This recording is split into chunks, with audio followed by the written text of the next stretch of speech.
ہم تو تمہارے کچھ لگتے ہی نہیں ہیں۔ ابھی بھی وہ دونوں یوں ہی صحن میں بیٹھے ہنس کھیل رہے تھے، جبکہ شہناز آنکھوں سے آنسو برساتی اپنے بچے کو دیکھ رہی تھی، جو بستر پر لیٹا رو رو کر سو چکا تھا۔ شہناز کے 3 بیٹے تھے۔ بڑے 2 بیٹے تو اچھے بھلے تھے، مگر تیسرے بچے کی پیدائش کے وقت وہ سیڑھیوں سے گر چکی تھی۔ اس کا بچہ تو وقت سے پہلے اس دنیا میں آ گیا اور کوئی خطرے کی بات بھی نہیں تھی، مگر جیسے جیسے بچہ بڑا ہوا تو یہ بات سامنے آئی کہ یہ بچہ ذہنی معذور ہے۔ یہ بڑا ہو بھی گیا تو اس کا ذہن یوں ہی بچگانا رہے گا۔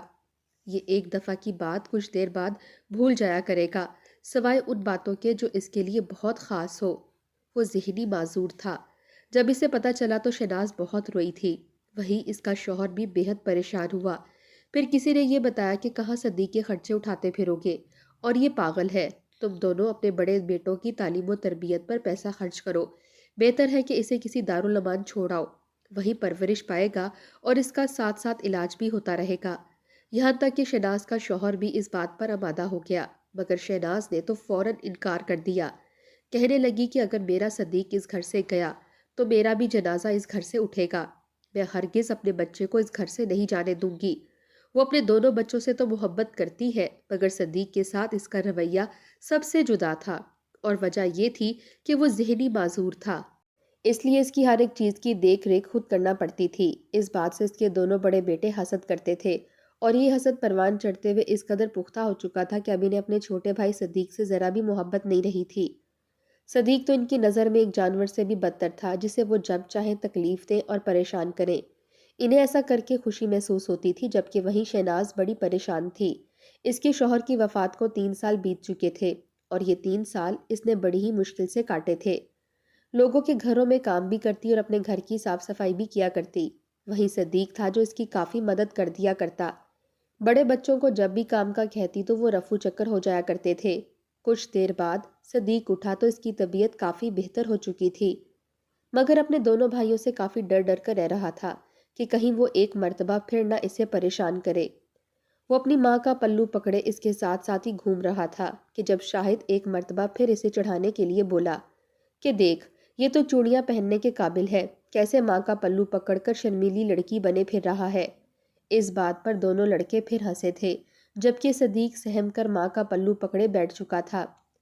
جب جب اس کا دل انتہائی رنجیدہ ہوتا تو وہ یوں ہی گھر کے کونے میں بیٹھ کر گھٹنوں پر سر رکھے روتا رہتا، اور اس بات پر سوچتا رہتا کہ آخر اس کے بھائی نفرت کیوں کرتے ہیں، آخر اس کی غلطی کیا ہے، کیا وجہ ہے کہ سب اسے برا بھلا کہتے ہیں، حالانکہ وہ تو اپنی طرف سے پوری کوشش کرتا ہے کہ سب کے ساتھ اچھا رویہ رکھے۔ صدیق کی عادت تھی کہ جب بھی اس کا دل بے حد اداس ہو، وہ اپنی ماں کے پاس جاتا اور جا کر کہتا کہ اماں مجھے قرآن پاک لگا کر دو نا۔ شہناز اس کی بات سنتی تو مسکرا دیتی۔ ان کے گھر میں ایک ٹیپ ریکارڈر موجود تھا، جس میں کیسٹ ڈال کر وہ چلا دیتی تو بڑی ہی خوبصورت آواز میں قرآن مجید کی تلاوت شروع ہو جاتی، اور صدیق گھنٹوں بیٹھ کر گھر کے کونے میں ٹیپ ریکارڈر کو سینے سے لگائے ایک ایک لفظ غور سے سنتا رہتا اور ساتھ اپنے لب ہلاتا رہتا۔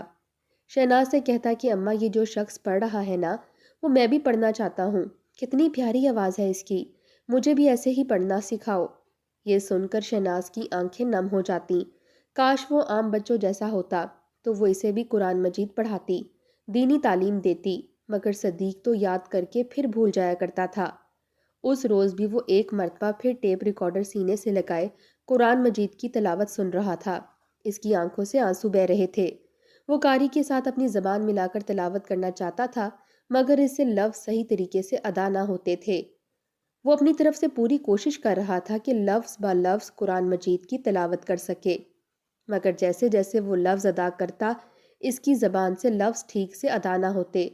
صحن میں ہی بیٹھے شاہد اور انور صدیق کا یہ رویہ دیکھ رہے تھے۔ اس کی یہ بے بسی اور مجبوری دیکھ کر ان کا فلک شگاف کہکا بلند ہوا تھا۔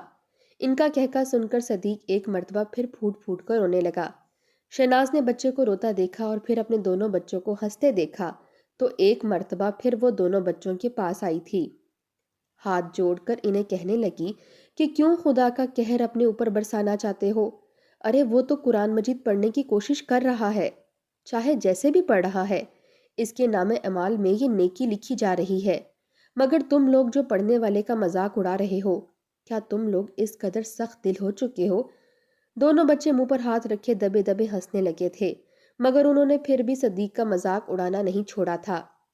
صدیق روتا ہوا ماں سے لپٹ گیا اور کہنے لگا کہ اماں، مجھ سے کیوں نہیں پڑھا جاتا؟ میں ایک وقت میں یاد کرتا ہوں تو دوبارہ پھر ذہن سے نکل جاتا ہے۔ مجھے یہ یاد کیوں نہیں ہوتا؟ میں یاد کرنے کی کوشش کروں تو میرے سر میں درد شروع ہو جاتا ہے۔ بچے کی باتیں سن کر شہناز اسے بڑے ہی پیار سے سمجھانے لگتی کہ بیٹا، ابھی تم چھوٹے ہو، جب بڑے ہو جاؤ گے تو تمہیں پڑھنا آ جائے گا۔ تم جو پڑھ رہے ہو تمہیں ویسے بھی اس کا ثواب مل رہا ہے۔ شہناز صدیق کو اچھی اچھی باتیں بتاتی تو وہ سن کر خوش ہو جاتا۔ بھلے ہی ذہنی توازن خراب تھا، مگر اس کا شروع سے ہی قرآن پاک سے بڑا ہی لگاؤ تھا۔ شہناز کے بھی دل میں سوراخ تھا۔ ڈاکٹر نے صاف الفاظ میں بتا دیا تھا کہ وہ زیادہ دن تک جی نہیں پائے گی۔ یہ تو اس کی عبادات اور دعائیں تھیں یا پھر صدیق کی محبت جو ابھی تک وہ سانس لے رہی تھی، مگر شاید ابھی صدیق نے مزید دکھ دیکھنے تھے۔ جب ایک روز شہناز سوئی اور دوبارہ اٹھ نہ سکی۔ صدیق اپنی ماں کے پاس سو رہا تھا جب اٹھا، فجر کا وقت ہو چکا تھا۔ اذان فضا میں گونج رہی تھی۔ شہناز کا معمول تھا کہ وہ جب بھی فجر کی نماز ادا کرتی تو صدیق بھی اس کے ساتھ ہی اٹھ جاتا، بھلے ہی اسے نماز ادا کرنا نہیں آتی تھی۔ شہناز اس قدر بلند آواز میں نماز پڑھتی کہ صدیق تک بھی وہ سنائی دیتی۔ وہ بھی اپنی ماں کے پڑھے جانے والے کلمات کو دہراتا ہوا ماں کی دیکھا دیکھی نماز پڑھتا رہتا اور پھر قرآن مجید کی تلاوت لگا کر بیٹھا رہتا جب تک اس کی ماں ناشتہ تیار کر کے اسے نہ دے دیتی۔ آج تو فجر کی اذانیں ہو چکی تھیں، مگر شہناز ابھی تک نہیں اٹھی تھی۔ صدیق نے اپنی ماں کو اٹھایا، جگانا چاہا، مگر وہ تو ہلی ہی نہیں تھی۔ وہ بھی سمجھا کہ شاید ماں آج اٹھنا نہیں چاہتی، سو رہی ہے۔ وہ بھی ماں کے سینے پر سر رکھ کر سو گیا۔ مگر کچھ ہی دیر بعد جب شاہد اور انور کو وقت پر ناشتہ نہ ملا تو غصے سے کمرے میں داخل ہوئے اور اماں کو بڑے ہی بدتمیزی سے جگانے لگے کہ اماں اٹھ کر ناشتہ بنا، کیا گھوڑے گدھے بیچ کر سو رہی ہے؟ بھوک سے یہاں برا حال ہے۔ مگر ماں تو ہمیشہ ہمیشہ کے لیے سو چکی تھی۔ دونوں بچے آس پڑوس کے لوگوں کو بلا کر لائے جنہوں نے یہ تصدیق کر دی کہ شہناز تو مر چکی ہے۔ دونوں بچے دھاڑے مار مار کر رو رہے تھے، جبکہ صدیق اپنی ماں کو دیکھ رہا تھا اور پھر روتے ہوئے بولا، ایسا کیا ہو گیا ہے جو سب رو رہے ہیں؟ اسے تو یہ بھی نہیں پتا تھا کہ اس کی ماں اسے چھوڑ کر جا چکی ہے۔ اس کی ماں کو جب لے جایا جانے لگا تو وہ بھی ماں کے ساتھ ہی باہر جانے لگا تو لوگوں نے اسے روک دیا۔ وہ کہنے لگا کہ نہیں، میں ماں کے ساتھ رہتا ہوں اور اماں کے ساتھ ہی جاؤں گا۔ ایک شخص اس بچے کو دیکھ کر کہنے لگا کہ بیٹا، ہم تمہاری ماں کو قبر میں اتارنے جا رہے ہیں، وہاں پر تم نہیں جا سکتے۔ مگر صدیق تو اس قدر بھولا تھا کہ کہنے لگا کہ کوئی بات نہیں، میں اماں کے سینے پر سر رکھ کر سو جاؤں گا، ماں کو تنگ بھی نہیں کروں گا۔ یہ سن کر آس پاس کے لوگوں کی آنکھوں سے بھی آنسو نکل آئے تھے۔ بہرحال گاؤں کی عورتوں نے کسی نہ کسی طرح صدیق کو پکڑا اور شہناز کا جنازہ وہاں سے لے جایا گیا۔ جب کئی روز تک اماں کو گھر میں نہ دیکھا تو صدیق بہت رویا، بار بار اپنے بھائیوں سے پوچھتا کہ اماں کدھر ہے، وہ مجھے چھوڑ کر کہاں چلی گئی ہے؟ مگر اس کے بھائی آگے سے اسے مارنے لگتے اور کہتے کہ مار دیا ہے تو نے اماں کو، مر گئی ہے، وہ اب کبھی نہیں واپس آئے گی۔ اگر اتنا ہی شوق ہے تو جا، تو بھی مر جا اور ہماری جان چھوڑ دے۔ دونوں بھائی بھی پریشان تھے کہ اب گھر کا خرچ کیسے چلے گا۔ دونوں لڑکوں کی عمر اس وقت 18 سے 20 سال کے درمیان تھی، جبکہ صدیق اس وقت 11 سے 12 سال کا تھا، مگر انتہائی کمزور اور چھوٹا قد ہونے کی وجہ سے وہ کوئی 8-9 سال کا بچہ ہی لگا کرتا تھا۔ جب گھر میں موجود پیسے بھی ختم ہونے لگے تو شاہد اور انور پریشان ہونے لگے کہ آخر کیسے کام کریں۔ 2 دن تک مزدوری کرنے گئے، مگر اس دھوپ میں مزدوری کرنا آسان کام نہ تھا۔ دونوں کی حالت خراب ہو جایا کرتی اور جو مزدوری ملتی اس سے وہ اپنے لیے کھانا لے آتے۔ صدیق کو بھوک لگتی، وہ مانگتا تو اسے دور دھتکار دیتے۔ اپنا ہی بچا ہوا کھانا وہ جب رکھتے تو صدیق فوراً جاتا اور بچا ہوا جھوٹا کھانا کھا کر ہی اپنا پیٹ بھرتا تھا۔ ایک روز جب مزدوری سے واپس آ رہے تھے تو انہیں سڑک کنارے بھکاری بیٹھے نظر آئے۔ کسی کی ٹانگ نہیں تھی تو کوئی زمین پر رینگ کر چل رہا تھا۔ بھکاریوں کو دیکھ کر ان کے ذہن میں ایک منصوبہ آیا۔ گھر آتے ہی فیصلہ کیا کہ ہم اس پاگل مجنوں کو اب روز سڑک پر بٹھا کر آیا کریں گے۔ ارے یہ کسی کام تو آئے، پیسے کما کر لائے گا تو ہمیں بھی پھر کمانے کی ضرورت نہیں پڑے گی، گھر ہی بیٹھ کر کھایا کریں گے۔ دونوں بھائی اسی بات پر سوچ و بچار کرتے رہے اور پھر بڑے بھائی شاہد نے صدیق کو بلایا جو دوسرے کمرے میں بیٹھا ہوا قرآن پاک کی تلاوت سن رہا تھا۔ بھائی کی آواز سن کر دوڑا دوڑا چلا آیا تو شاہد اس سے کہنے لگا کہ دیکھ صدیق، ہم جو کہیں گے تجھے ماننا پڑے گا۔ اب اماں تو رہی نہیں جو ہمیں کما کر دے گی، اس لیے تو اماں کا لاڈلا بیٹا ہے نا، تو ہی اب کما کر لائے گا۔ صدیق کو سمجھ نہیں آ رہی تھی، کہنے لگا کہ اگر میں کما کر لاؤں گا تو اماں مجھے مل جائے گی۔ یہ سن کر دونوں بھائیوں نے ایک دوسرے کا چہرہ دیکھا، پھر کہنے لگے کہ ہاں، ہم تجھے روز ایک جگہ چھوڑ کر آئیں گے، جیسے سمجھائیں گے ویسا ہی کرنا، پھر تجھے اماں بھی مل جائے گی۔ یہ سن کر صدیق خوش ہو گیا، کہنے لگا کہ ٹھیک ہے بھائی، آپ جو کہیں گے میں کروں گا، بس پھر مجھے اماں مل جائے تو مجھے کچھ نہیں چاہیے۔ دونوں بھائیوں کا تو کام بن گیا تھا، ساری رات اسے سمجھاتے رہے اور پھر اگلی ہی صبح ہوتے ہی اسے ایک جانب بٹھائے۔ وہ سڑک پر ایک جانب بیٹھ جاتا اور اپنے ہاتھ میں موجود ٹیپ ریکارڈر آن کر کے قرآن پاک کی تلاوت سنتا رہتا۔ جو بھی بندہ اس کے پاس آتا تھا وہ کہتا کہ مجھے پیسے دے دو، خدا تمہارا بھلا کرے۔ لوگ جب اس کے پاس قرآن پاک کی تلاوت سنتے اور پھر اس کی بھولی شکل دیکھتے تو خود ہی جیب سے پیسے نکال نکال کر اسے دینے لگتے۔ رات ہوتے ہی بھائی اسے آ کر لے جاتے اور سارے پیسے اسے چھین کر روزانہ ہوٹل سے اچھے کھانے لا کر کھانے لگتے۔ صدیق کو بھی بھوک لگی تھی، جب کھانا مانگتا تو اسے سنا دیتے کہ ہم کھا لیں، جو بچے وہ تو کھا لینا۔ یہ سن کر صدیق بیٹھا رہتا، جو کھانا تھوڑا بہت بچتا وہی کھا کر ہی وہ خوش ہو جاتا کہ اب مجھے اماں مل جائے گی۔ 2-3 مہینے یوں ہی گزر چکے تھے۔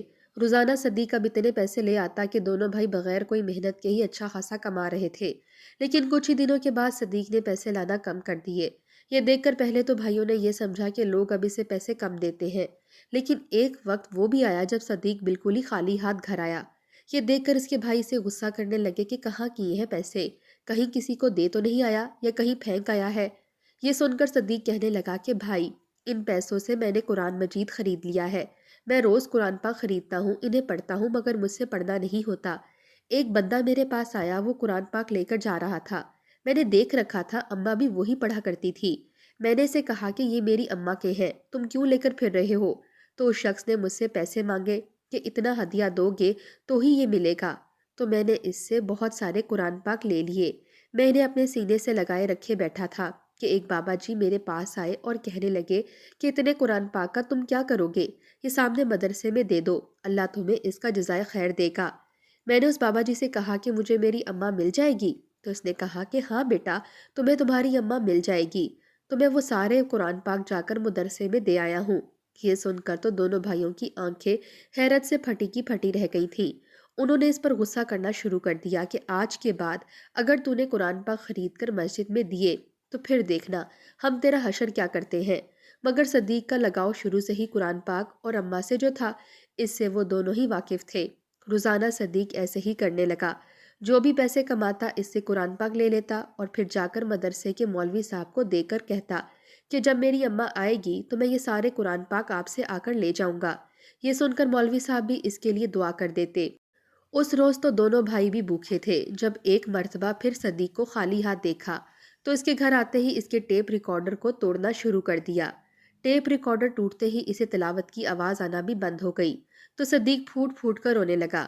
پہلی مرتبہ وہ اٹھا اور بھائیوں کے گریبان پکڑ لیے کہ کیوں تم لوگوں نے تلاوت کو بند کر دیا ہے، مگر دونوں بھائی سفاکیت کی اس حد کو پار کر چکے تھے کہ بھوکے درندے بنے اپنے بھائی کو ہی مارنے لگے۔ وہ مسلسل اس کے سر پر وار کر رہے تھے۔ صدیق مزید نہ سہ سکا اور وہیں گر کر دم توڑ گیا۔ دونوں بھائیوں نے جب یہ دیکھا کہ یہ تو مر چکا ہے تو پریشان ہو گئے، کہنے لگے کہ گاؤں والوں کو کہہ دیں گے کہ گھر سے بھاگ گیا ہے۔ رات کا وقت تھا، انہوں نے صدیق کی لاش کو اٹھایا اور ایک بوری میں ڈال کر قبرستان لے گئے۔ قبرستان میں پہنچتے ہی قبر نہیں بلکہ یوں ہی گڑھا کھود کر اسے دفنا کر گھر واپس لوٹے تھے۔ مگر جیسے ہی گھر لوٹے تو اچانک پورے گاؤں میں اس گھر سے چیخو پکار کی آوازیں گونجی تھیں۔ رات کا وقت تھا اور ہر سو خاموشی تھی۔ شور سن کر سبھی اس گھر کی جانب دوڑے تھے۔ دروازہ اندر سے یوں ہی بند تھا۔ لوگوں نے شور شرابے کی آواز سنی اور پھر ایک دم سے خاموش ہوتی دیکھی تو دروازے کو توڑنے لگے۔ جیسے ہی اندر کا منظر دیکھا تو ان کی حالت غیر ہو چکی تھی، کیونکہ وہ دونوں لڑکے زمین پر گرے تھے، خون آس پاس بکھرا ہوا تھا۔ اس گھر کی بجلی بھی جا چکی تھی، سامان بکھرا پڑا تھا۔ لوگوں نے سوچا کہ ہو سکتا ہے کوئی چور آیا ہو جو ان کو مار کر سامان چرا کر چلا گیا، مگر جیسے ہی ٹارچ لائٹ جلا کر ان دونوں کے وجودوں کو دیکھا گیا تو سب کی چیخیں نکل چکی تھیں، کیونکہ ان دونوں کے جسم پر ابھی بھی سرخ رنگ کی چھوٹی چھوٹی چونٹیاں چمٹی ہوئی تھیں، یہاں تک کہ ان کا جسم ان چونٹیوں میں بالکل چھپ کر رہ چکا تھا۔ پولیس کو بلایا گیا مگر کوئی بھی ان وجودوں کو ہاتھ نہیں لگا رہا تھا۔ مجبوراً دوا منگوا کر ان پر سپرے کیا گیا مگر اس کے باوجود بھی وہ چونٹیاں نہ ہٹیں۔ یہاں تک کہ ان کا وجود صرف ہڈیوں کا ڈھانچہ بن کر رہ گیا۔ سبھی حیران تھے، باقاعدہ اس گھر کو سیل کر دیا گیا۔ ہر کوئی استغفار کا ورد کر رہا تھا۔ کہا جانے لگا کہ ہو نہ ہو یہ خدا کا عذاب تھا۔ یقیناً ان لوگوں نے کچھ تو ایسا ضرور کیا تھا جو رب نے انہیں ایسے عذاب سے دوچار کیا۔ ان کے جسم سے گوشت تو ختم ہی ہو چکا تھا۔ گاؤں والوں نے عبرت کی نشان بنے دونوں بھائیوں کو اٹھایا اور تابوت میں ڈال کر دفن کر دیا۔ جب دونوں کو دفن کر کے پلٹنے لگے تو ایک شخص کا پیر زمین میں دھس گیا۔ ایسا لگ رہا تھا جیسے وہ زمین خالی ہو۔ شاید یہ خدا ہی ان سے کروا رہا تھا کہ لوگوں نے زمین کو کھودنا شروع کر دیا۔ جب اس زمین کو کھودا گیا تو 10 دن پہلے کی دفن کی گئی صدیق کی لاش برآمد ہوئی تھی۔ ایسا لگ رہا تھا جیسے اسے آج ہی دفنایا گیا ہو۔